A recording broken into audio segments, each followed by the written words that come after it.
This is Nima Jalali, and you're listening to the Not Snowboarding podcast. For me, I feel like I always have to be busy. I feel like my biggest fear is just not having anything to do, just waking up and it's funny because some people, that's their end goal is to create a situation where they don't have to do anything and they can just sit on the couch or sit on a beach and just do nothing all day. And to me, that's my biggest fear in life. So I don't know. My thing is I just want to stay busy and not have much downtime. And when I do have downtime, just do the things that I really enjoy doing, like going surfing or skating or snowboarding during the winter or whatever it is, you know? Welcome to episode number 42 of the Not Snowboarding podcast. I'm your host, Nate Musan. If you happen to be new to the show, what we do here is talk with people involved in the snowboarding industry. How it usually works is I connect with my friend and co-host AJ Lawson over Skype, and then we dial in our guest and have a discussion, and that word discussion is key to what we're shooting for. We're looking to have discussions as opposed to interviews. But we do have a few favorite interview-style questions that are often repeated from episode to episode, the end result being a long-form, deeper-dive view into the lives of our guests. And we oftentimes find valuable life advice along the way. Selfishly, I've tried to take action on many of these, quote, life advice discoveries, and I have, thanks to today's guest, for his minimalist tendencies. That could be a band name, I think. But because of our chat with Nima, I've reduced my material possessions. And most notably, I'm down to just 2 surfboards, and there's a few less snowboards as well. We get into materialism, surfing, business, and even how Nima went from being a raw vegan at one time to now an occasional meat eater. Before we get into the episode, AJ and I want to say thanks to you, the listener, for all of the support and social media shares and interactions via Instagram, Facebook, and via email. If anyone wants a podcast die-cut sticker, just email me at nate@shredsouls.com, and I'll mail you one for free as a thank you for listening. Finally, thanks for supporting our sponsors. This episode is brought to you by Shred Souls Performance Snowboarding and Skateboarding Insoles.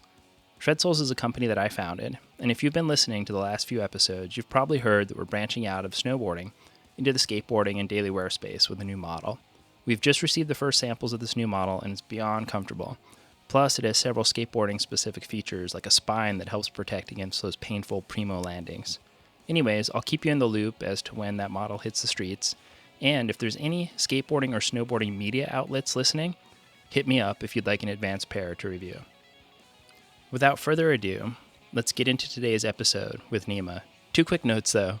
As oftentimes happens with Skype, we were dropped multiple times during this call. I did my best to clean it up and stitch it all together, but there are a couple of audio glitches. And the flow of this episode's a little different as well. We wrapped up the episode, and we were talking, quote, off air, then we decided to start recording again. So listen past the first ending for the final portion of the discussion.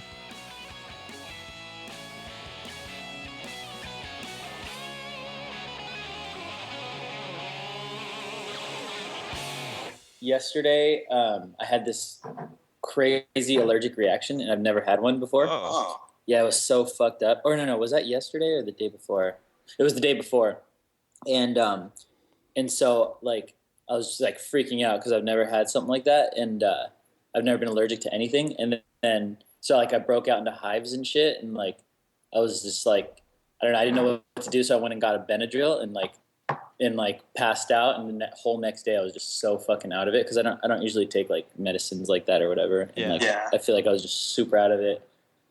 Did you figure out what it was? It was dude, as random as this is, it was from a vitamin C powder. I was in the fucking grocery store, and I was just doing some shopping, and I went to go get some vitamins, and I picked that up just to try it out, and I mixed it with some water is what it said to do, and I don't know, a minute later I just started itching, and it was crazy. Had a crazy fucking reaction to it.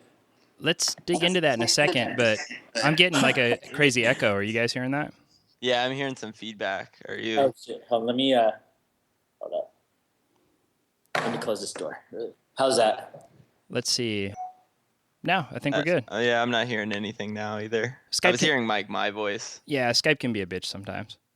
Cool. Well, just let me know if we need to redo it or whatever. And if it could be on my end too, but if somebody has like notifications on, we'll pick those up too on the recording. Yeah. Let me quit my email. 1 second. We had one episode with that. It was actually with Todd Richards, and because of Skype, AJ had dropped off of the call, and he was messaging me, and my notifications were on. So like during the whole conversation with Todd, it's like ping, ping, ping. It's probably just sending you nudes. Yeah, it was probably our number one negative complaint as far as anything that folks have said negative about the podcast. That people complained about it? Yeah, like, if you have headphones on and you're listening to it and you're into it, and then you get this loud ding in your ears, it's kind of jarring, you know? Yeah, that's funny. I'm going to sign out of iChat. All right. And then I'll put my phone on silence. All right, cool. Sick. Well, yeah, we appreciate you joining us today. It's crazy, the allergic. I always wonder if like I have any allergies because I've never had a problem with anything, but you never know, like something could pop up like that. Yeah, I don't know. I feel like maybe like as you get older, like you become more sensitive to things. I don't know. I remember like getting tested for allergies when I was younger, and I had no allergies to anything, and I've never had that before. And like it was kind of crazy. But I called a couple of friends, and I was like, dude, what is going on with me? And they're like, oh no, that happens to me when I eat shellfish or like something like that. And so that kind of like mellowed me out. I was like about to drive to the ER because my shit was like my arms were just like hives like all over. It was crazy. I've had it many times, but for your scenario, one thing that I would wonder, and I would almost, if you still have like access to that vitamin C powder, what happens from what I've heard is that, and I've heard this from athletes that are tested for drugs, is that you'll go in and buy a vitamin C powder, but that's made on the same equipment as Viagra and steroids and like all kinds of other shit. And if it's not like meticulously cleaned, there'll be some residue and some other contaminants in there. And it may very well be that you're not allergic to vitamin C, but you might be allergic to who knows what was on that machine last. May contain trace amounts when it puts that. That's so fucked up. I don't know. I'm definitely not allergic to vitamin C, like as like a vitamin, because I feel like I can eat fruit and like I've taken vitamin C before. But like I think it was just this like I don't know what made me want to try this powder. I just grabbed it real quick and I didn't even look. I didn't even look at what the ingredients were. I took it back to the store, so I don't have it anymore. But yeah, I don't know. I'm sure like that goes with a lot of vitamins and things like that. Like I doubt they're heavily regulated. And there's probably like all kinds of bullshit in there. Did you have any like tightness of breath or concerns that way? No, I didn't. I didn't.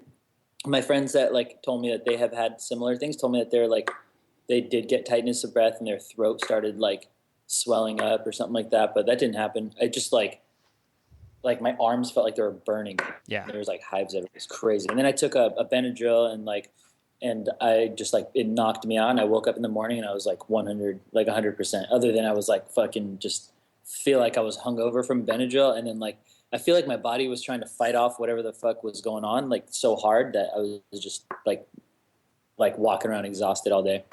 And then I had to go DJ last night. I bet that wasn't super helpful in trying to get healthy. DJing? Yeah. Staying out late. I just have yeah. I mean, I don't sleep that early anyways usually, and I only had a couple drinks, so it wasn't that bad. It was mellow. Oh, okay. What kind of music do you play when you DJ or something? It just depends on like what night it is, because like I'm not really like a DJ. Like I'm not like trying to do that or whatever. But like, the girls at the bar sometimes ask me to fill in. I don't know if there's like a certain night and I need somebody, or if somebody drops out, and then the music just depends on the night. Like we've done a rock and roll night, and that was cool. And then obviously I played rock and roll on that night, and like 60s garage and like.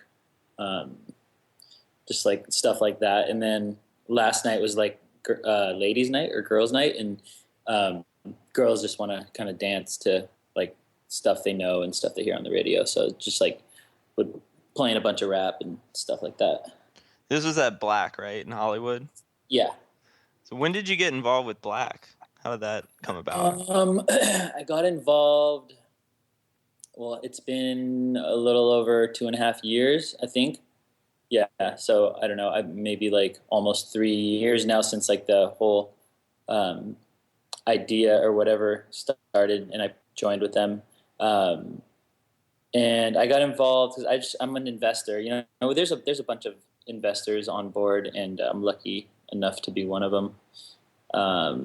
And I met Bethany. Her and Shannon are like the main owners of the bar, and I met her through my friend Steve. And turns out we have like a ton of mutual friends. But yeah, it's been a really good experience so far. It's been cool. When somebody asks you, you're meeting somebody brand new. Mm-hmm. What do you do? How do you answer that question?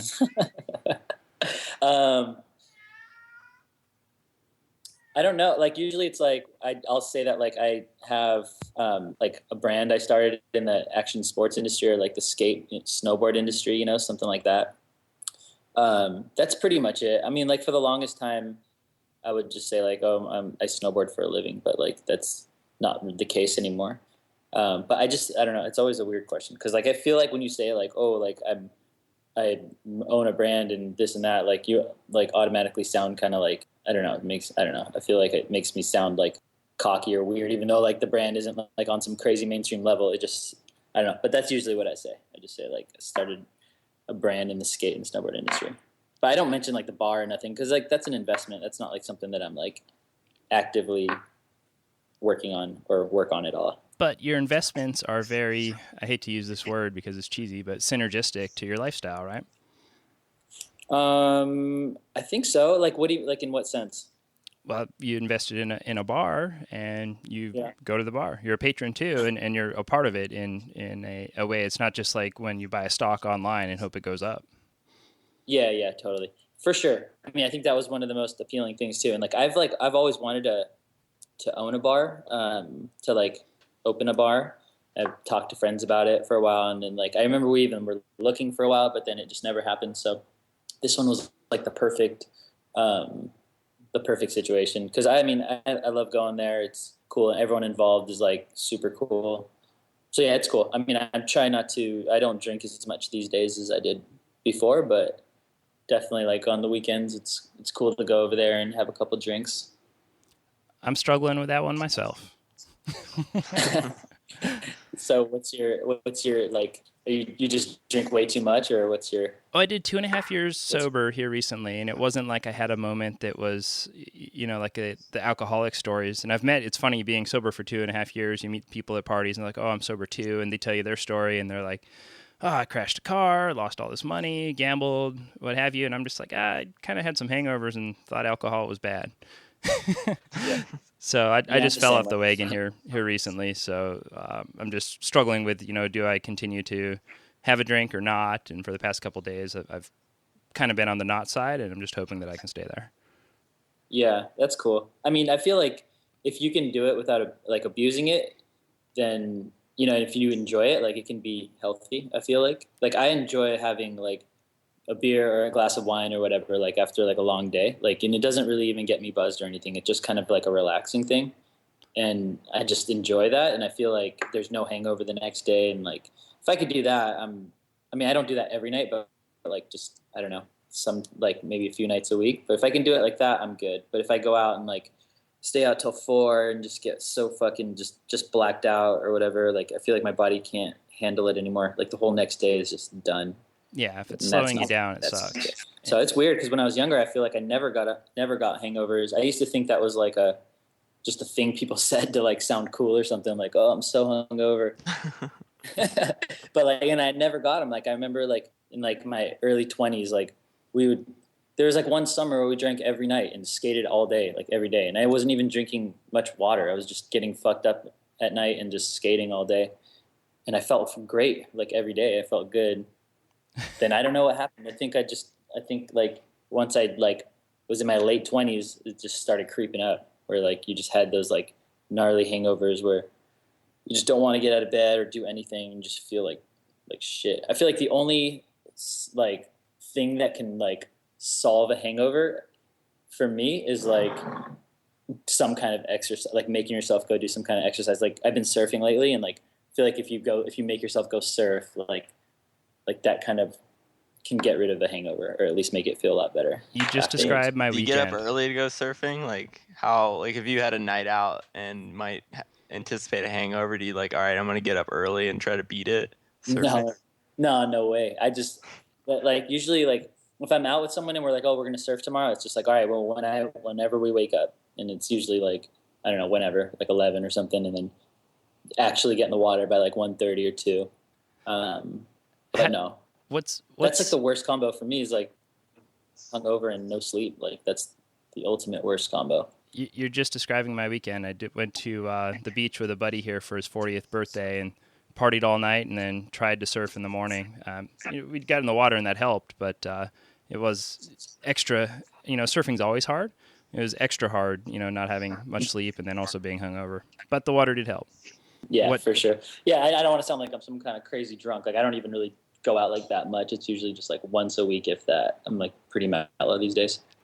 Did you find it like when you were a pro snowboarder that was easier to go out, and not even just an age thing, but just like the way being a pro snowboarder is, that was just like more of a common thing, was partying a lot more and maybe drinking more? Not really. I think like early in like the like when I was younger, it just depends on like the group I was with, like we had a crew and like when I lived in Truckee and like or in Tahoe and we'd party all the time, but like I feel like as like I got more serious about it, like it would just be like snowboard all day and then come home and like just have a few beers, or definitely was more than a few beers. I could actually drink back then and not get hungover. So, but it was mainly just hanging out like back at the pad with friends and just, I wouldn't call that partying, or like back at the hotel room and get a 6-pack, and just like hang out and like just chill with everyone. And then like occasionally it'd be like, yeah, go to like, I don't know, go out or whatever. But I don't feel like we were always going to like parties or always going out to bars. I feel like we were just kind of more like focused, especially if we're on a trip. It's like your sponsors are paying all this money and then sometimes you're even paying out of pocket, and you definitely don't want to leave the trip, and you're there for like what small window, like maybe the snow's melting or maybe like, I don't know, whatever that window is. So you have to kind of take it seriously. And if you go out and party all night, I feel like everybody that I was with was kind of on that same page. Like we all just wanted to make yeah. Hey, can you? No, yeah, I think we're having Skype is getting us. I can hear both you guys. Wonder whose end that's coming from. Sorry about the Skype connect, but yeah. So you were saying like when you were going on trips, you seem a little more focused. Was that more of a shift? Was that like the people days or like the Videograss days? Because Videograss was maybe more of your project. That was like something that you were. Like it was definitely in the people days. Like that's when, like kind of like the end, like towards the end of Neoproto and the people days. Like those were that's when it was like video parts and filming and all this stuff was a priority. So we just, I don't know, I guess kept it a little bit more mellow. We definitely drank like pretty much every night, but like not in a party setting, just kind of at the room, and then just like, I don't know, probably talked about snowboarding or whatever. But yeah, so I don't know. Yeah, like I was saying, it's like you're only there for like a short window, so like you definitely don't want to waste your sponsor's money or your money. You want to like be on that flight back home thinking like you got everything you could and you didn't like miss a day because you went out and partied or whatever. Yeah, you approached it like a job. Yeah, and the Videograss, I filmed for, was it one Videograss movie or two? I think it was one, and yeah, I believe it was one, and I shared a part with Jonas. That was more like, I think I had just a couple like sponsors. Like I was writing for 32 and Artec, or maybe it was it was Artec, and it was just like go on trips and just fuck around and see what happens. Like I definitely knew like I wasn't like, because I had already launched like Ashbury and maybe Howell at that time. I'm not sure if Howell was around at that time, but it was just kind of like low pressure, like whatever, fuck it, I'll go on this trip, and if something looks fun, I'll do it. If something looks scary, I won't. And that was kind of cool. But so was launching, say, like Ashbury, was that sort of you? How far in advance did you think, okay, I might not be able to be a pro snowboarder for much longer. So I want to like start businesses or do something that maybe keeps me tied in the industry, but I don't have to. It's not completely based on my riding. How, like, at what point in your career did you start thinking about that?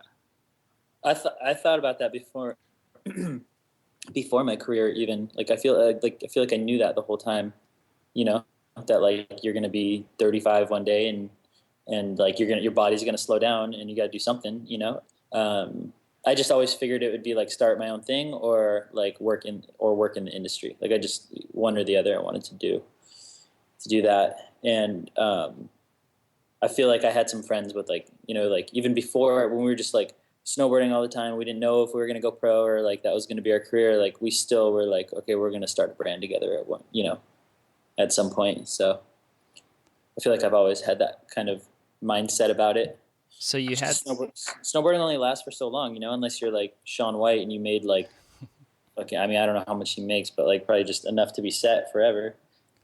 So that's not the kind of money that we make for sure. So you had this mindset going in to snowboarding where you just open to any type of business. I find it interesting that, you know, a lot of snowboarders in the past have looked at, oh, I'm going to make a snowboard company. You've kind of looked at all these different little niches and filled gaps, you know, and created, in some cases, you know, created a whole new market. What was the first gap that you saw? You know, when was that first light bulb moment for your first business? Well, thanks for the kind words, by the way. But I think Ashbury, I think, was the first one because we're thinking about start. I remember I blew out my knee and I was just sitting there on Vicodin and I called. And I was just like, it was just like the day after I got out, and I was like, fuck, like I don't like at that time when you get surgery, it's your first surgery, you don't know what's going on, like your knee, you don't know if you're gonna fully recover. You can't even imagine like putting weight on it again at that point, and like. So I remember calling Lance. Lance is Lance and Mike are twin brothers, and they're like childhood friends, and we grew up snowboarding together and all that. And I remember calling Lance, and we we're just brainstorming. He was working for K2 as a team manager, and Mike was at Planet Earth doing design. You remember Planet Earth? Oh, yeah, for sure. Like Blaze Rosenthal and their outerwear company. Yep. So I remember calling Lance. I'm like, all right, well, let's fucking do something. Like, you know, move back home and let's do something. Because he was living in Seattle, and we were just brainstorming. And like, I don't know how we landed on goggles. We were just like looking at. I think we just went through all the different categories and what was going to be the least amount of competition, or what seemed like it was going to be the least amount of competition. What would be the easiest to get all of our friends on, and then we just landed on goggles. So I feel like, I don't know, maybe goggles was the first one. Goggles and eyewear and sunglasses, you know? I definitely thought that, you know, when Ashbury goggles came out, I was like, I really liked it because it was a simple design. Like the kaleidoscopes weren't something really crazy, and they like actually fit my face pretty well, you know? Cool. And so I was like super hyped on it. Did you guys have like a fire at the factory early on? Was that like, was that a fire in Italy? That's so funny. I think that was like a joke on our blog. Yeah. I barely remember that one. Lance used to always fuck around, and he was just fucking around. I think he was like telling somebody we had a fire, or maybe that was like a prank. I think it was like a prank call to, like me prank calling him or something, or him prank. I can't even remember, but I know what you're talking about. But no, there's no fire. Who's the best? Who's the best golfer at Ashbury? Between me, Mike, and Lance, I'd say me for sure. Lance took lessons.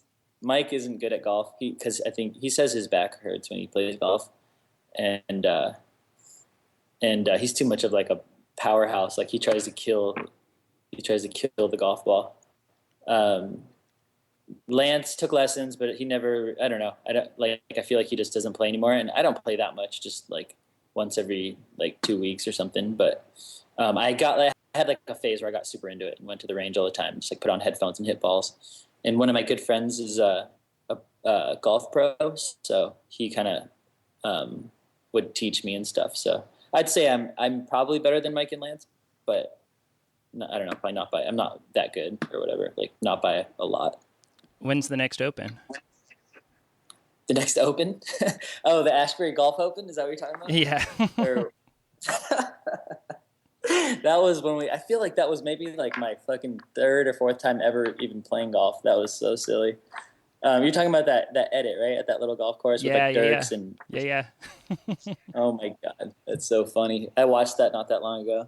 I don't know when the next one is. I feel like hopefully soon. I mean, I know that they do this, like that golf tournament up in Big Bear. I've never done it, but that seems fun. It seems like that'd probably be the next like realistic time to make that happen, where all the dudes are in town. Oh, isn't that during like hot dogs and handrails? Or yeah. That... Okay. Yeah. Yeah. And then the next day they play golf at that course. Yeah. I've never made it. I've only been there once. I made it to a skate contest the next day. I didn't make it. You guys play golf ever? I played a little bit in high school, but nothing recently. Yeah, putt-putt. I've never played. Putt-putt. I love some putt-putt. Yeah. It's pretty fun. Golf sounds like it's like kind of boring or whatever, but it's pretty fun. Oh, it's super challenging. Yeah, it's probably the hardest thing I've ever done. Yeah.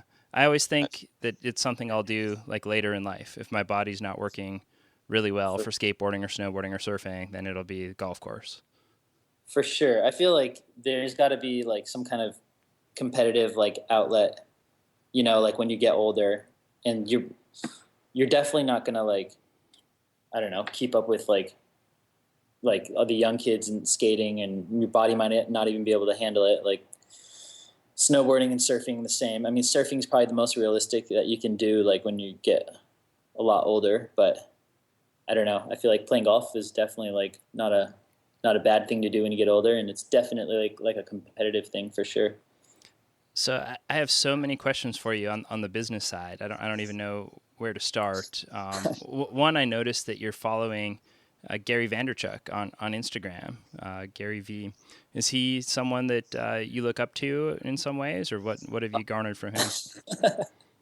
I watched this like thing on CNBC, like this like I forgot what it was called, but it highlighted his day or 2 days or something, and like I don't know, I just like found him, I think, like kind of inspiring. I don't even really know, like I kind of know what he does, but like he just seemed like an interesting dude, and he was just like all fired up and passionate, and I was just like, this dude's rad. And so I don't know, I just followed him. I forgot that I follow him.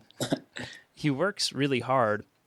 I read a book of his a while back called Crush It, and I kind of know his story. He worked at a wine shop, maybe it was his family's wine shop, and he, at the time that the internet was kind of growing and people were figuring out businesses online, he transitioned it to some online wine sales, and then he's continued to work in the online space from then. But the thing that he does is a blend of like Tony Robbins inspiration and just putting out media and teaching people how to succeed online. But he's a hard worker, is what he constantly hammers home, is like, you got to outwork people. Yeah, that's what I picked up from this thing. You should watch this this thing. It was on CNBC, and it was just kind of following him around, and he just seemed like he would wake up and just start working and just like go throughout the day, and then at night just work through the night and sleep and wake up and do the same thing. I was curious if that was, I see so much of that in what you're doing. I mean, you've got all of these companies, and you're DJing, and I believe you're also in a band, maybe? No, not anymore. I was, but okay. Not anymore. Yeah, I haven't played the drums. I play drums, but I haven't played in like a long time, like Gotcha. 5 years or something. I can't play in my place.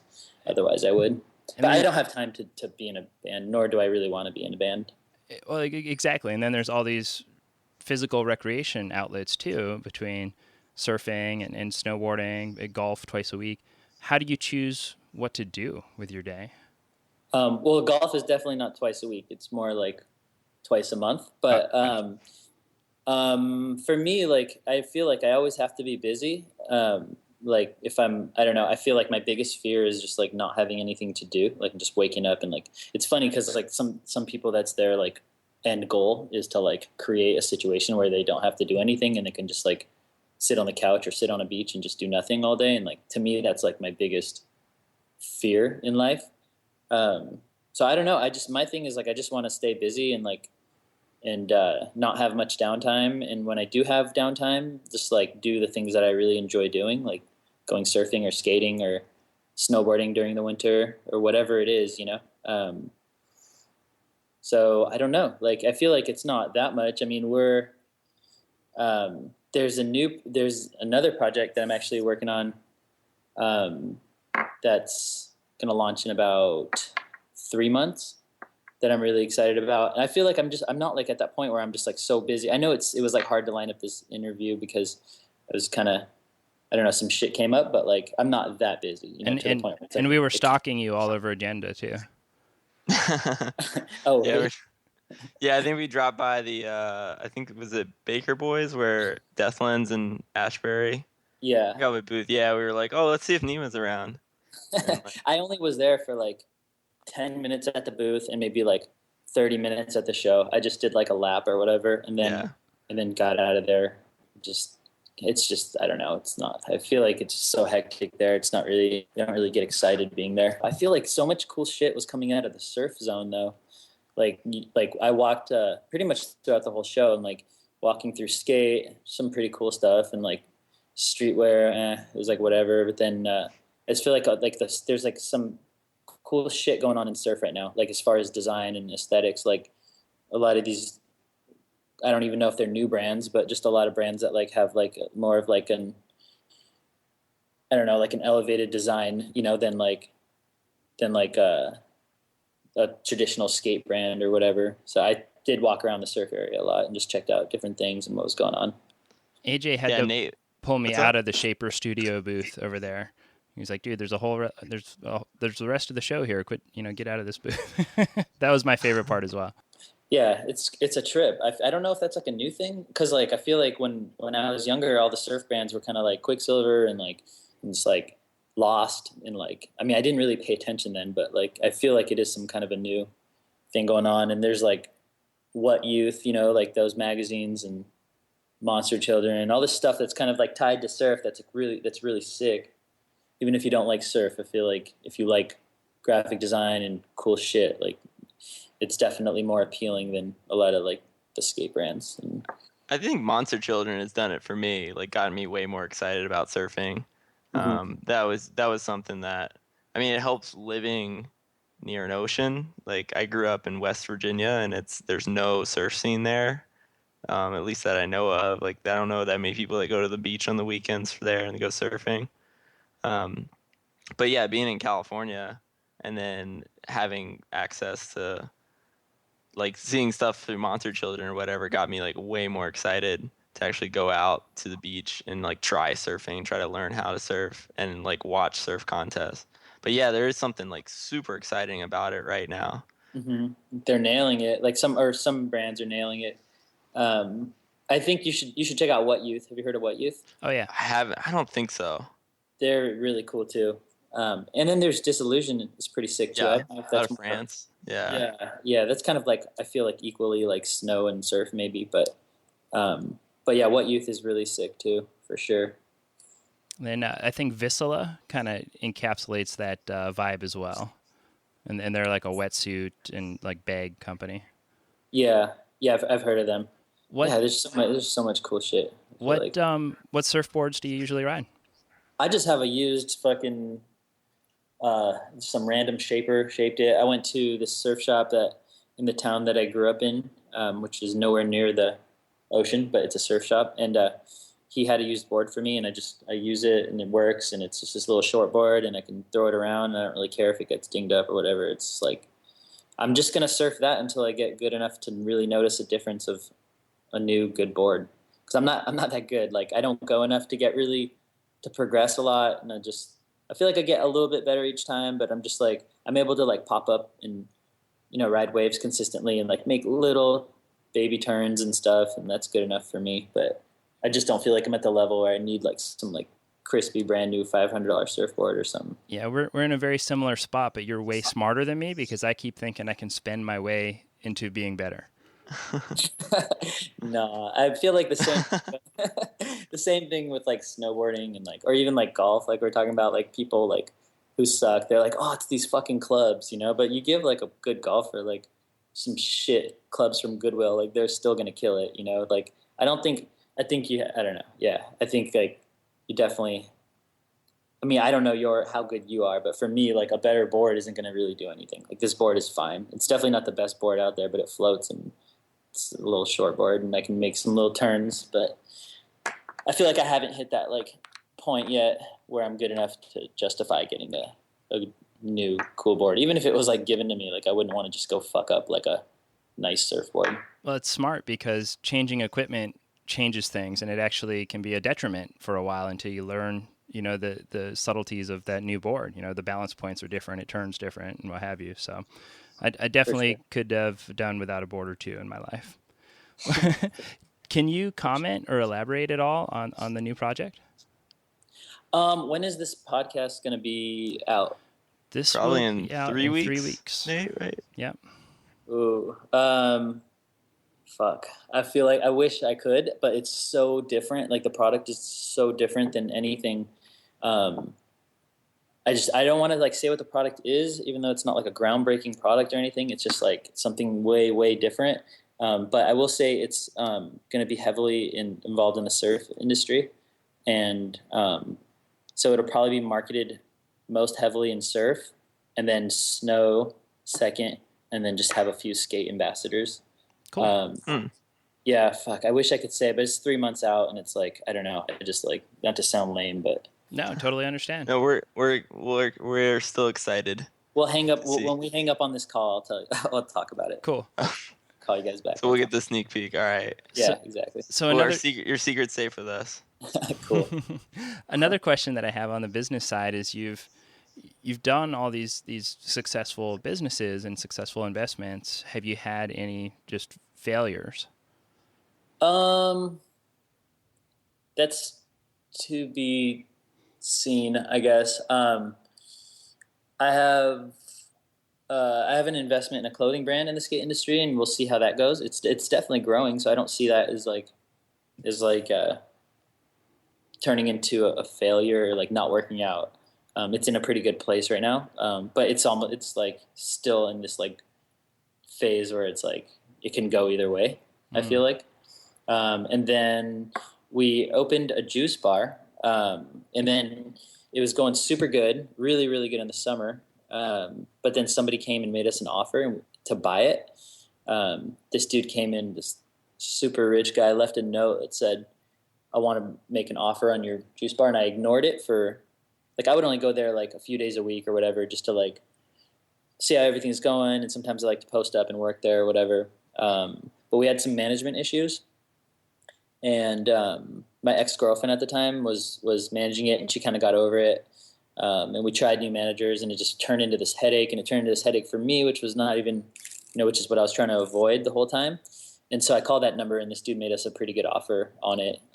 So we ended up making a little bit of money, but nobody got like rich off it or anything, but I wouldn't call that like a failure, but it definitely was an interesting ending to that one.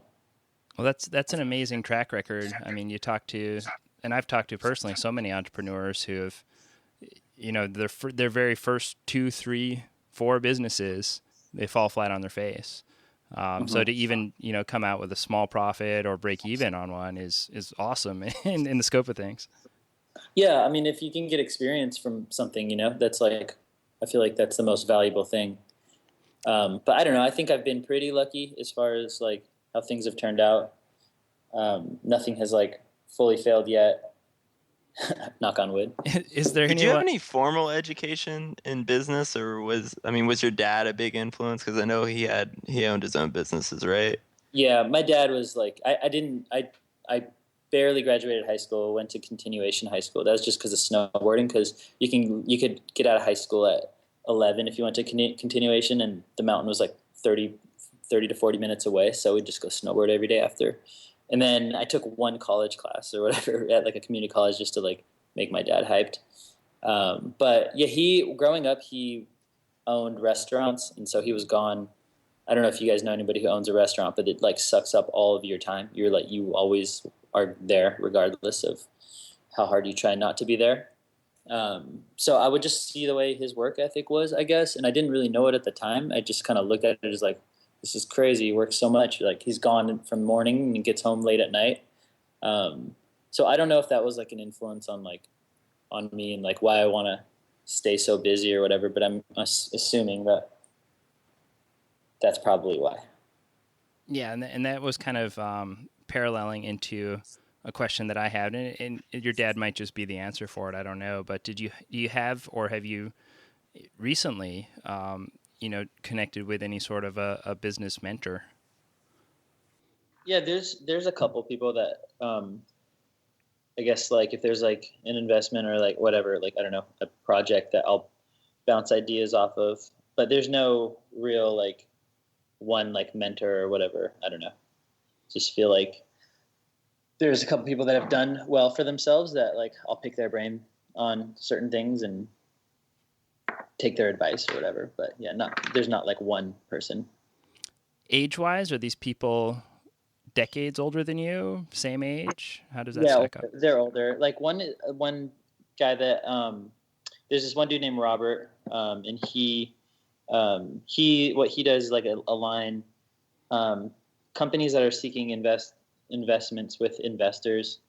So he's around all that stuff. And then another dude that recently I really look up to is the CEO at Baker Boys, this dude Rob, and I bounce a lot of stuff off him as well. So those two people. And then I have close friends as well that I'll definitely like pick their brain on stuff too. But yeah, those two that they're older and definitely successful people that I value their opinion.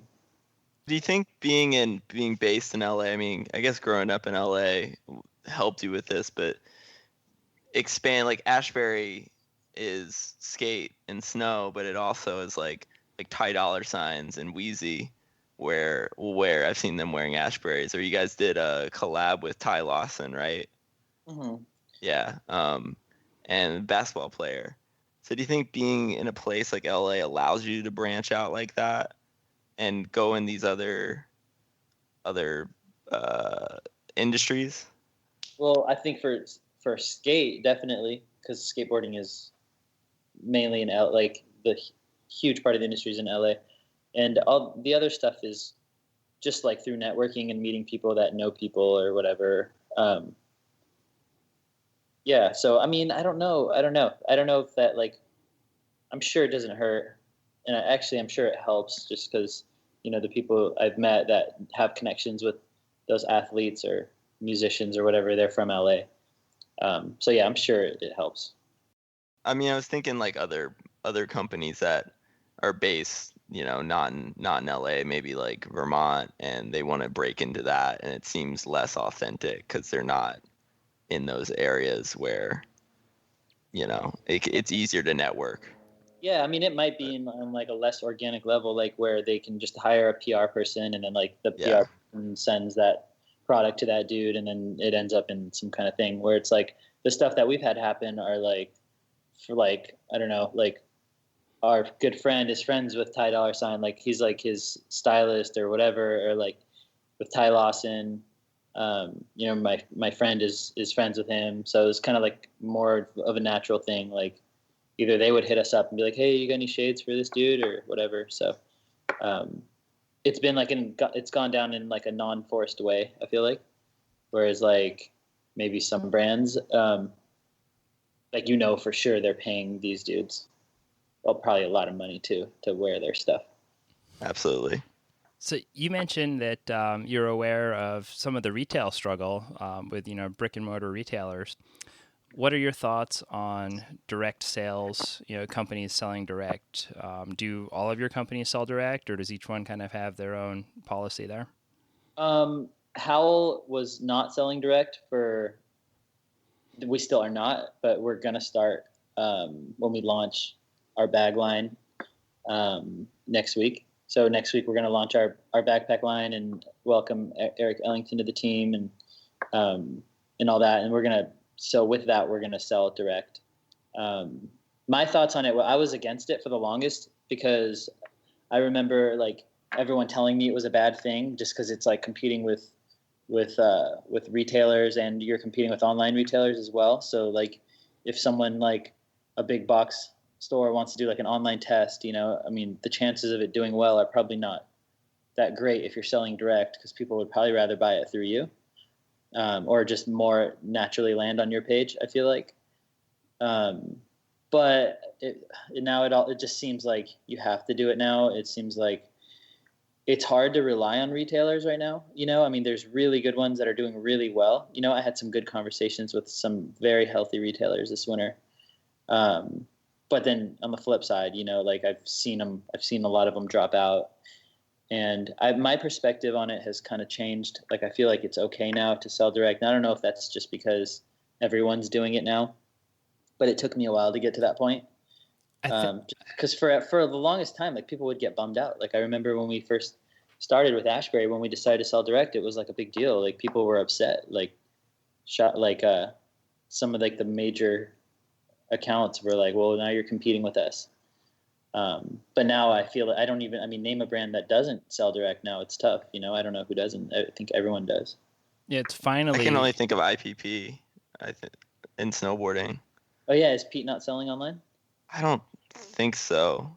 Yeah. Correct me if I'm wrong, Nate. Oh, I don't know off the top of my head. I remember he told us he wasn't, but I was just talking with Pete yesterday. I'm actually pretty sure he doesn't. He's definitely like doing that brand, like, not for money, you know, like he's like running that brand like for the reason that you should run a brand, like to create, you know, like create something cool and like, I don't know, could give like, I don't know, make people psyched and like give like make the local riders hyped, give them a sponsor, and like, I don't know, I feel like he's doing something really, really cool. And it's definitely not about money with him, for sure. A lot of people say it's not about money, but like for him, it's not. I think that some of the answer to the selling direct question lies in something that you said earlier when you said that skateboard is going to be bought somewhere. And it's just the thing is that the skateboard is being bought somewhere different than where it was being bought before. Before, the only option was to go into a shop or do like a mail order, which you had to fill out or pick up a phone and call somebody. And that's a big hurdle for most people. But the internet came along and changed everything. And this is just the long tail, like ripple effect of online retail. And yeah, like you said, people are going to Google Howell gloves, and they're not going to Google Howell gloves and then go to the shop that's down the street's website that has them on the internet. They're going to go to your website. That's going to be the first place they land. It makes sense. Yeah. It's tough for me to say too, because I don't really buy anything. I feel like I don't know, like I feel like I rarely do I buy something. Like, I'm not really a shopper, you know, like I don't go and buy clothes all the time. And so I don't really know, like, if I was going to go, cause like I'll get skateboards for free or whatever. Like if I was going to buy a skateboard, like, I don't even know, like, would I go online and order one, or would I mean, I probably prefer to go into the store and check out the shape. But once you know what shape you like, I mean, is it easier to just, you know, like open the computer and order it online and have it show up at your door? I mean, it's probably a little bit easier if you're busy, but I don't know. It's a weird time, and we'll see what happens, but I don't think retail is going to fully die, because I think there's people that enjoy like going out and either just like going shopping or looking at shit, or like the act of like going and trying on shoes or whatever it is, like then buying it there. And there's places where it makes sense. You know, if you have a skateboard shop at the skate park, if you have a snowboard shop at the mountain, those are places where people are doing that activity and they're going to need those items to do it. For sure. Definitely. So you said something that, again, was on my list of just things that were super interesting, is that you don't really buy anything. And you did an interview way back with Averin, the Angry Snowboarder, and the question was things to collect. And you said, I don't collect anything. I get rid of things. Is this a part of a greater, like, march against consumerism, or just trying to simplify your life? Where is this, like, not buying anything coming from? I don't know. I've always been like that, and I don't know what it comes from. I don't know if it's OCD. I don't know what it is, but like, I don't really like to own much. I feel like, I don't know. Like the only thing I've ever collected was records, and then I got to a point where when I moved from one apartment to another, like I just kind of realized like how much shit it was, and I I sold all of them, and I regret that to this day. But I don't really own much. Like I feel like I own like just like as many t-shirts as I need to get through the week or whatever, you know? And it's like, I don't know. I don't really need to like own excess shit. It just makes me like, I don't know. I feel like I feel like cluttered in my head or whatever. Like I just like to have like, I guess I'm a minimalist or whatever. And I don't know why, but that's just the way I've always been. Did you keep your old pro model gear, like snowboards and that kind of stuff? Yeah, I kept I think almost every magazine that I was in, every video, and I have like a stack of snowboards. It's like, and all that stuff is in my closet. I kept like, all that. Ridden or unridden? What do you mean? Oh, boards. It's a combo. Most of them are unridden because I remember every pro model I got, I would get one and leave it in the wrapper. Okay. But I think there was like one or two that I just kept the ridden one. What is your favorite possession? Do you have anything that you could even say is a favorite possession? Oh man. No, I don't think so. I don't really I'm not a big possession guy, you know? Like I feel like, fuck, I don't know. What would be my favorite possession? I mean, if I had to choose, I'd say like my skateboard, my surfboard, and my snowboard, maybe. Like, I don't know. Maybe my car, because it gets me around. Fuck, I don't know. I'm not really a possession guy. Like, I don't really care about possessions that much. That's rad. And you just mentioned three things that leads into a question that we ask just about every podcast guest, especially ones that skateboard, snowboard, and surf. If you could only do one of those three activities for the rest of your life, which one would it be and why? Snowboarding for sure. Because that was like the first, I don't know. I feel like that was I grew up skating first, but then I like fell in love with snowboarding on like a different level. You know, like I always loved skating, and it's like definitely part of my like upbringing and all that. But like I feel like when I got into snowboarding, I definitely fell in love with it on on a way different level. And so like anytime I snowboard now, especially now, because I don't do it for a job anymore. Like I feel like it's just kind of like a nostalgic feeling. It makes me feel like a kid again, and like. Just that, I don't know, it's like a feeling that you get from it that like I don't quite get from surfing or skating. So definitely would be snowboarding. You didn't even hesitate, man. I love it. Some people kind of like take a second and then they say surfing. I think surfing's been winning, right, AJ? Yeah, I think most people. The only other person I can think that said snowboarding was Gray Thompson from United Shapes. Yeah. So that's pretty rad. I think for me it'd still be snowboarding. Surfing maybe would be my second, just because there's so much like I haven't learned with it, and that's part of the fun that I'm having. Is like it's like this new thing, and like I don't know, the sensation of learning like something new on a surfboard is different than, you know, it's like a different feeling than snowboarding or skating. So it's just like completely new. But I would say snowboarding for sure. That's right. And more specifically, riding powder. Yes. Well, being in LA, because you're still based in LA, right? Yeah. I mean, so being in LA, I mean, you grew up riding like Mount Baldy or Mount Waterman? Mount Waterman. Mount Waterman. So how far do you have to go to get powder? Do you get powder at Waterman? Yeah.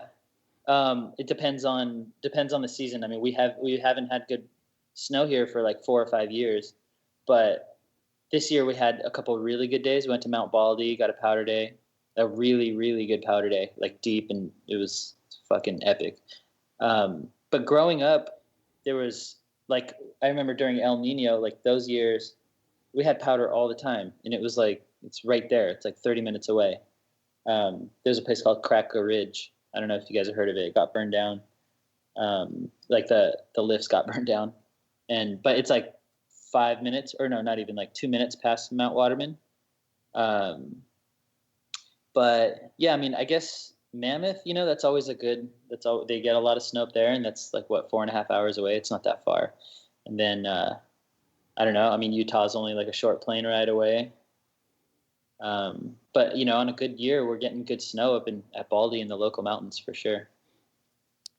So, AJ, you can touch on these, but I'll parlay into the one that I know off the top of my head. We put out a Facebook post recently saying that we'd be talking with you, and some of the listeners threw up some questions, and I just skimmed through them really quick. I think AJ has them handy, but I know that the very first one was about style and wearing streetwear, snowboarding. Could you maybe share a little bit about that? And AJ, if I botched the question too, I think I don't know if you're talking about the catfishes question, Chaz, because there was kind of a couple people that mentioned that. Chaz wanted to know what your favorite pair of denim was to ride in. Damn, a favorite pair of denim to ride in. Well, I don't ride in denim anymore because now like they make snowboard pants that fit a little more proper, I feel like. I don't remember what my favorite denim was to ride in. It's probably some Levi's. I don't know. But I don't know. I think that whole thing came about with was like we're so heavily influenced by skateboarding and by music, and like how like I guess fashion in those things, in skateboarding and in music, and then your sponsor sends you like bright yellow oversized cargo pants, and then you put them on and you're like, whoa, like I don't know, it felt weird, and especially to do something in a city with like something like that on, it's like you go into like a fucking restaurant or something, like wearing that and just feel weird. You're just like what am I doing walking around with this shit on? So it was just like I feel like for me, like it just made more sense to like cut some jeans at the bottom and just wear them. And like, I feel like for me, I liked how it looked better. And, cause at that time, like there was not even women's pants were like skinny and snowboarding for some reason. I don't know. I remember I told my sponsor, I was like, hey, can we make something like a little more mellow? Like it doesn't have to be like tight, but just like something that fits a little more fitted. And they just told me like it wouldn't sell. It was at Planet Earth. Wow. Yeah. They were like, no, that's not going to do well. That's not going to sell. Nobody wants that. And so I was like, all right, well, I'm just going to fucking wear jeans, I guess.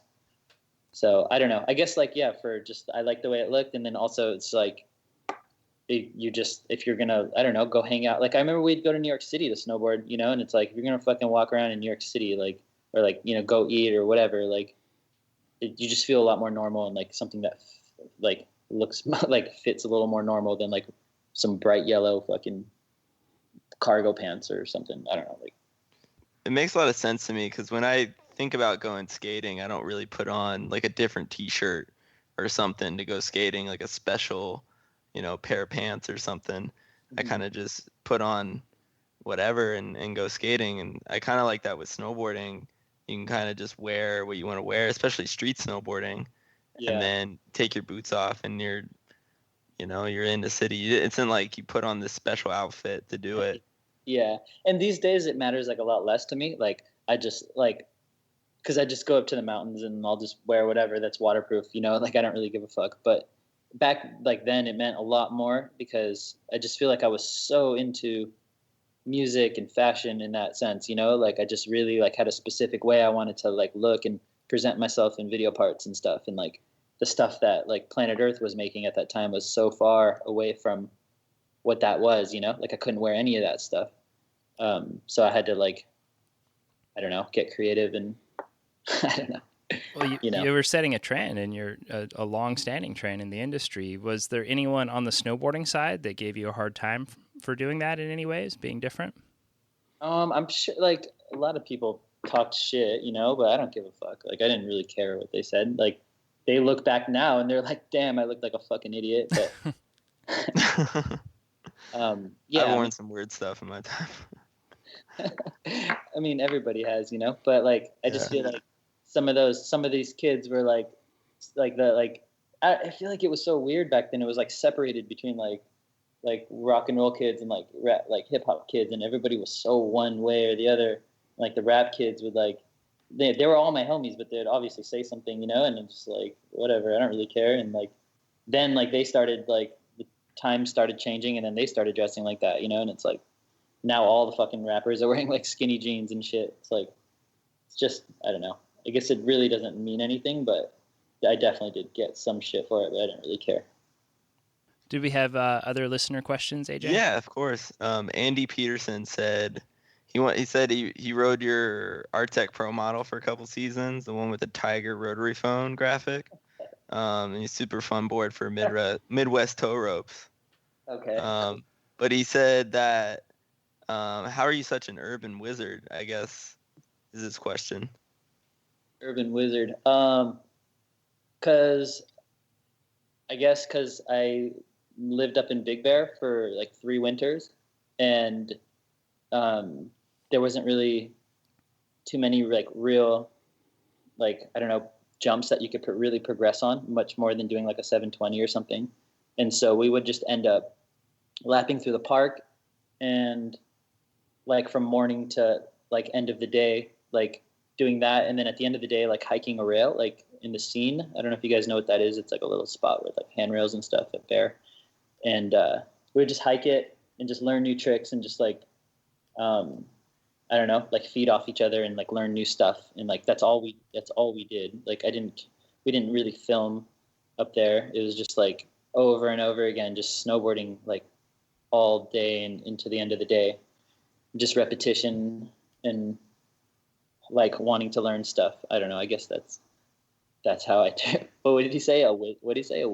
Urban wizard? Urban wizard. Yeah, I guess like, yeah, how are you so good at street riding? Yeah, I think it was just like repetition and just like snowboarding a lot. But like I feel like I never like I had to work so hard for like every single video clip. Like I see, like I've been on a trip with Jed and like seen how easy it is for him to get stuff, and it's like that. It's not how it is for me and a lot of people, but I definitely had to work for it and take slams and get hurt a lot, and for sure like work for it. But I don't know. I think just snowboarding a lot, like if you snowboard, if you do anything a lot, you know, and just like do it all day, every day, I think you're going to get better at it. So that's my answer to that. Awesome. As we start to wind down here, there's another question that we like to ask people. It's kind of deep and introspective, but if you could talk to your 18-year-old self right now and give him some advice, what would it be? Fuck, that's a crazy question. 18-year-old self. I probably would have told myself not to move to Utah, because I moved to Utah, and I feel like that was like a waste of a few years, because we didn't really progress. All we did was go and film, and if we're talking about just like snowboarding advice, I would just say like just snowboard every day, all day. Don't worry about filming or anything like that. Just snowboard as much as you can and get better before you even worry about sponsors.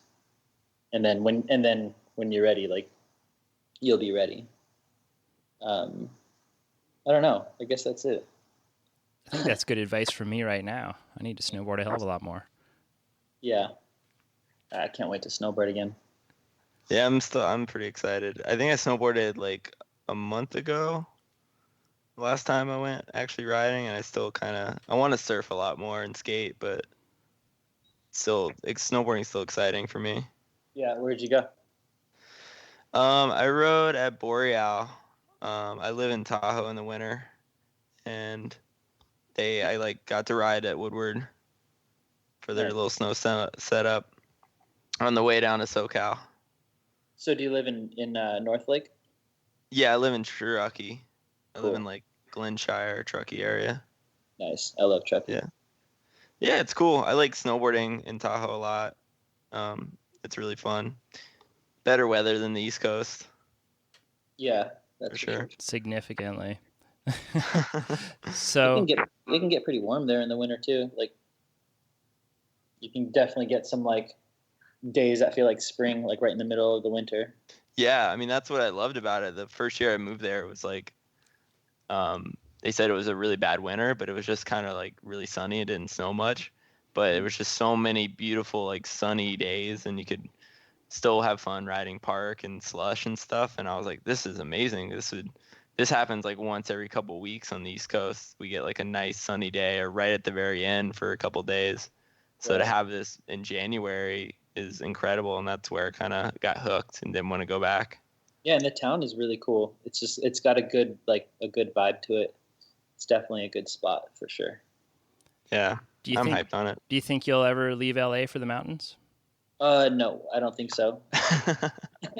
Because I just spent so much time in the mountains. I love the mountains, you know. It's definitely like a different feeling, you know, like it's like a whole, I don't know. I feel like it's just a different vibe.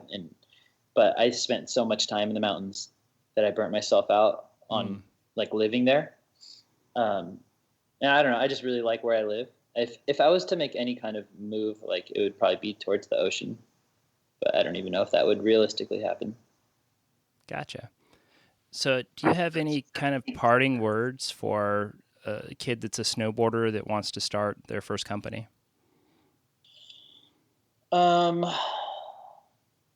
would say to do your research and to take a calculated risk, as calculated as you can, and just try to do something that like really isn't super saturated, you know, unless you're going to really go at it with like a lot of money and get some, you know, some really big name dudes behind it. But I would say do something different and do something unique and like something, you know, I don't know, something that either hasn't been done or isn't being done by a lot of people. And then I would say to make something that you can stand behind, that like, that's like a very like as high quality as you can. Because if you don't, it's just going to come back to bite you in the ass. And everyone at the end of the day wants the best stuff they can buy. I feel like the highest quality stuff they can buy. So I guess that would be it.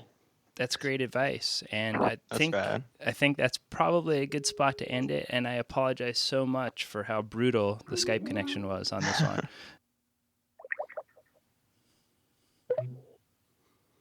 Okay, it's really not over yet. Keep listening to hear us talk with Nima about his diet. So you said something about being vegan for a while. Let's dig into that a little bit. What made you go vegan in the first place? What made me be vegan? Yeah, what made you go vegan?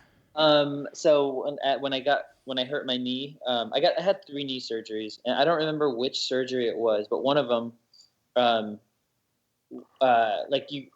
couldn't eat solids like right after, you know, so I was just making smoothies. And so I would just make smoothies. And then I remember like I did that for like 2 days and I started feeling so good. And I had just eaten like shit before. And like, so I don't know, I started feeling really, really good. And then I started like just researching it. Like, why do I feel so good eating like this? You know, like from just fruits basically. And then I just started researching it and I got kind of into like, I guess nutrition, like why certain foods you should eat and not eat. And then I went full vegan for about 6 or 7 years. And then for like 6 months, I was actually a raw vegan, which was a trip that I even lasted that long doing that.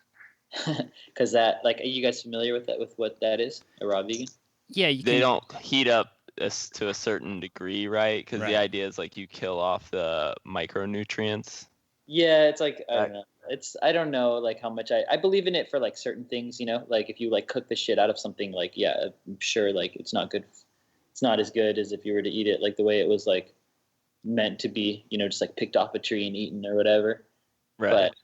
But yeah, like so I guess yeah, that's the basic like concept is like you kill the enzymes or whatever, and like I don't know, I tried it out and I felt good doing it, but then I lasted for like 5 or 6 months, and then I just like my body was like, I think I may have done it in the summer when it was a little easier because like your body craves like fruits and things like that in the summer, and then gets cold in the winter, and I don't know, my body just started craving like rice and like heartier foods, I guess.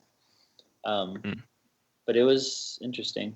And then, so yeah, I was vegan for a while, and then I started like introducing like certain like fish into my diet, like here and there, like some wild salmon or whatever. And then like now my diet is pretty balanced. I feel like for me, like obviously like everyone has their own opinion of what like people should eat, but like so I'll even eat meat, but like once or twice a month, and be like, I don't know, like I'll know where it's not like shit meat, like it's like grass fed, like, you know, like something where I know like that it was like, I don't know, like it's a quality piece of meat or whatever. And then like I'll even eat cheese now, and but yeah, I definitely eat like heavy, like I'd say like 80% of my diet is probably vegan.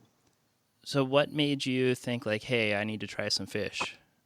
I feel like my body was just like calling for it. You know what I mean? It's hard to explain it, but like I just feel like maybe it's my blood type, or maybe it's like I don't know why, but I feel like it was just like my body was asking for it in a way. You know what I mean? Like it like missed it and needed it.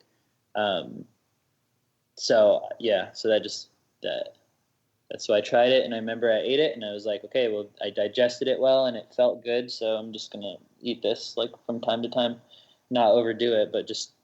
Were you ever an animal rights vegan? So is that were you conflicted at all making that change?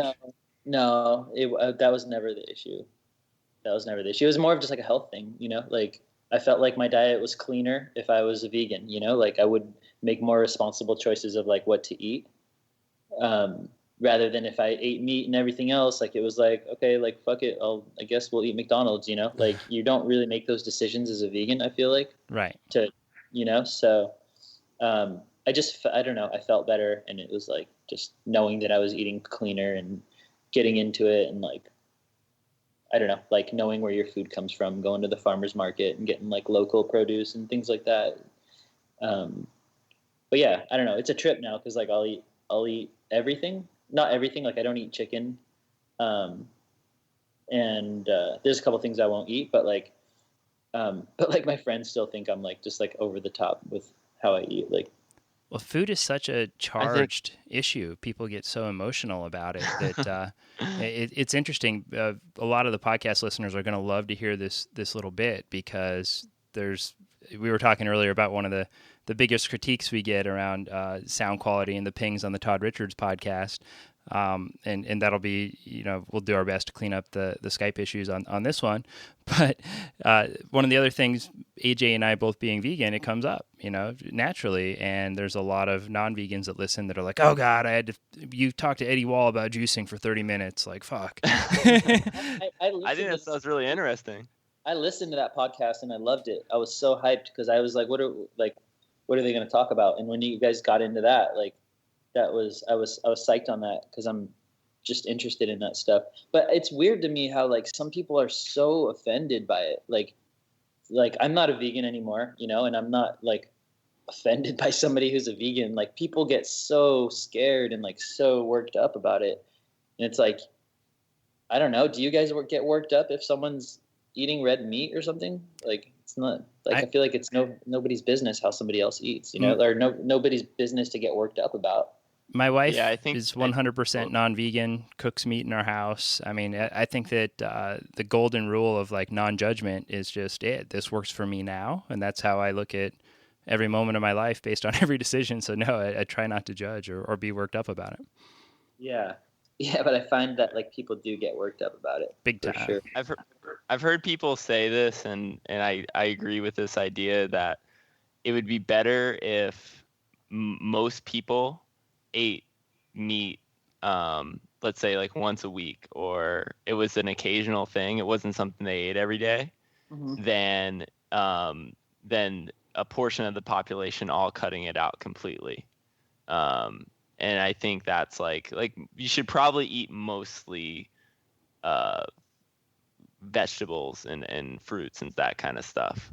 But like, yeah, whatever works for you. Like if I had a food allergy, like I don't have any food allergies, but if I was allergic to nuts or soy or gluten or something like that, where it made it really difficult, I don't know if I would necessarily, be a vegan like I am now, or if I live somewhere where, I don't know, somewhere really far north where it's harder to grow plants and food like that, I think, if my situation was changed, my outlook would be different. So I just try not to like say, oh, you're eating a burger, like you're a shitty person. I'm like, that's you're living your life. I don't think I choose to live my life like this. Yeah, and that's good. I mean, what's best for you. You've tried things, obviously, and like so what works for you, and like who gives a shit what anybody else thinks, like as long as it works. Yeah. I just feel like there's certain situations that like I feel like when I did that raw vegan thing towards the end, I was like kind of like unhappy with. I felt like I was kind of depriving myself of like certain things, and that was like kind of like a bummer. And like So I don't know. I feel like if you eat like if you eat something that makes you happy, you know, like that's probably healthier for you than eating something. You know what I mean? Like I don't know. People like trip on like they drink coffee every morning or something, and it's like, oh, is this good for me? Is that bad for me? It's like, I mean, if it makes you happy, it's probably good for you. You know, like if it's something that you enjoy every day, like it's probably mentally good for you. Because like from my experience, like stress and like stressing about things like that, and like that's probably the worst thing that you could do for yourself. It's like the worst you could do to your body. So I don't know, like just eating what works for you and what makes you psyched, you know, to me is like makes sense. So I don't know. I remember sitting there eating my first steak in like 10 years. It was like the weirdest thing ever. But I mean, I took a bite and I liked it, and I'm like, oh, this is good. I like this. I missed this, and so I'll have that now, like once in a while. So many people are going to love to hear this. And I love talking to ex-vegans, people in general, but, you know, around this food topic, because it's some of the most crazy vegans also become I mean, I'm glad you're not one of these people, some of the most crazy ex-vegans. You know, they go from being complete animal rights to, well, man, it's nature, we should all hunt, and, you know, everybody needs meat. And the one that comes to mind, who's kind of come full circle right now in some ways, is Mike V. Was vegan for a long time during my childhood. And then he went away from it. And I think at the time he said his biggest struggle was that it was a cult, or like this label that came with. Oh yeah, the scene. Yeah, and it can be. I mean, if you're it's a religion to some people. That's just too much time on your hands. If something like that bothers you, you're too bored, you know? Like to even care about that just means you're bored and you have nothing like to I don't know. Like, well, how could that even bother you? I don't really get that, but I don't know. I mean, to each his own. I feel like for me, like I eat probably like literally like 80% to 90% vegan. You know, most of my meals. Like earlier this morning, like I haven't had meat or dairy today. Like I don't know. And most of the stuff I eat is like organic, but like I will eat like, you know, like certain cheeses or like meats and fish and stuff, and I just feel like that's right for me. And I don't ever talk about it really either. Like I'm not like, oh, like I'm just, you know, I eat this way. Or when I was vegan, it wasn't like, hey, I'm Nima, I'm vegan, you know. Like it was just like you know, like you do that for yourself, you know. You do that to like be cool or like create an image or something, you know what I mean? I searched vegan people snowboarders. Act like that's how it goes down. Like, people walk into a room and like, by the way, everyone, I need everyone to listen right now. Stop what you're doing. I'm a vegan. And I do CrossFit. Have you guys ever met like super unhealthy vegans? Unhealthy vegan, baby. That's an Instagram account I follow. Oh, really? Have you guys been to Doomies out here in Hollywood? No. Oh, I've heard of it. I've been to like Sage, and I've been to like Veggie Grill. Other places. Yeah, Veggie Grill. Sage is good. It's like I think everything's organic and everything's plant based. Like there's no like soy like all those fake meats and stuff. Yeah. And it's really good. But there's a place called Doomies, and like they do like deep fried vegan Oreos, and like their whole thing is just like junk food.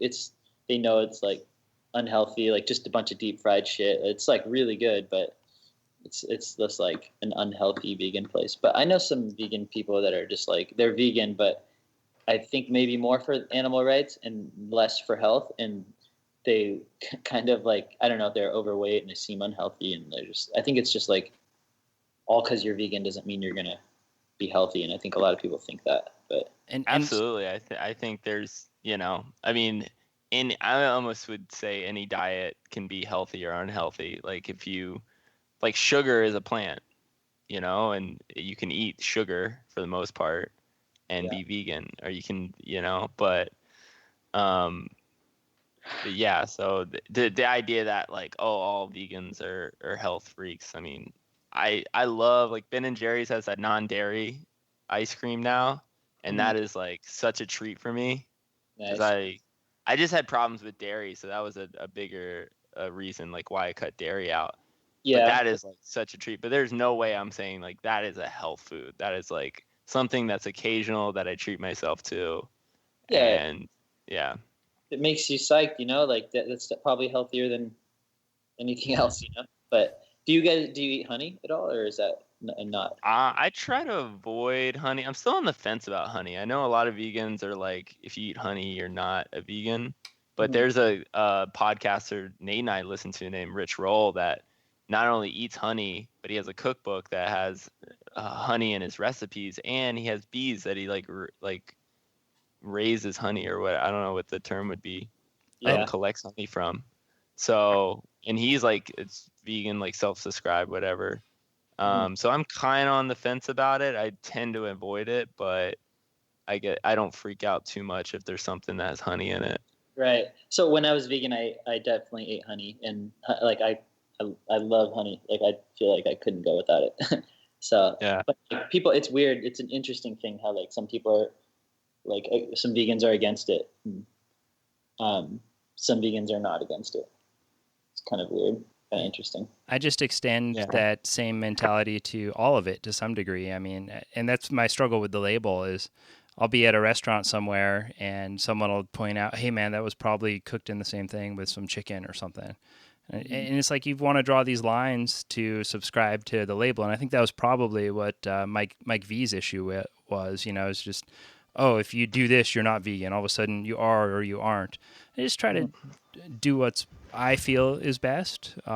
So it's in some way personally a little bit concerning to hear you say that my body was telling me to do this. Now I'm sitting back going, oh no, what if my body tells me to eat a fish? No, don't listen to me. I mean, everybody's body's different, like, and I've researched it, and certain blood types are more prone to like needing like fish and meat just because of how like we were raised, like our backgrounds and generations of, how our ancestors ate and stuff like that. And I just feel like for me, like it was like when I decided to eat like a piece of fish, like for the first time in a long time, it was like almost like it just felt like so right. Like I feel like I almost got like a mental clarity. Like it like just felt so right for my like brain, like it just felt good. I felt really good after, and like I was like, okay, like that was why I needed that, and so, but I do it like once or twice a week, like not that much, but I definitely eat certain like cheeses and dairy and things like that too.